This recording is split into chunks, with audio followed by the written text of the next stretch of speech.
Olá, eu me chamo David Luan, sou bolsista do Laboratório de Entomologia da Embrapa Clima Temperado e vou apresentar um trabalho sobre horário de oviposição de Anastrefa fraterculus criado em condições de laboratório.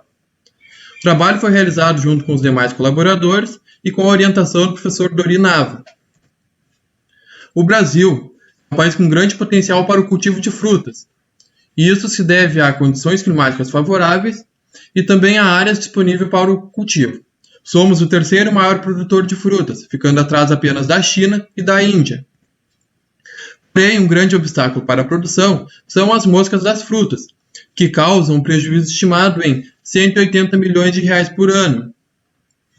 E no Rio Grande do Sul, a espécie mais encontrada é a Anastrefa fraterculus, que causa danos aos frutos, tanto pela oviposição feita pela fêmea, quanto pelo desenvolvimento da larva no interior do fruto. A adoção de estratégias para o manejo dessa praga é extremamente importante, mas para isso é preciso uma criação eficiente de moscas em laboratório, maximizando a produção de insetos e diminuindo os custos de produção. Para que isso seja possível, é preciso ter conhecimento sobre a biologia do inseto, como por exemplo o comportamento da espécie. E pouco ainda se sabe sobre o comportamento relacionado a horários de preferência de oviposição de Anastrefa fraterculus. Desta forma, o objetivo deste trabalho foi avaliar o horário de oviposição de Anastrefa fraterculus criadas em condições de laboratório. O trabalho foi realizado no Laboratório de Entomologia da Embrapa Clima Temperado, sob condições de temperatura e umidade controladas, com a criação sendo conduzida conforme descrito por Ongarato em 2017, com adaptações no sistema de coleta de ovos, o qual hoje é realizado na parte superior da gaiola. Na figura 5 podemos ver a sala de criação, onde foi realizado o experimento, e na figura 6 os coletores utilizados atualmente. O experimento foi dividido em duas etapas, sendo que a primeira parte serviu de referência para a segunda. A primeira parte foi feita para definir em qual período era realizada a postura, se durante o dia, durante a noite ou em ambos os horários, com duas coletas ao dia, sendo às 6 horas, representando a escotofase, a fase escura, e às 18 horas, representando a fotofase, a fase clara, durante 5 dias consecutivos.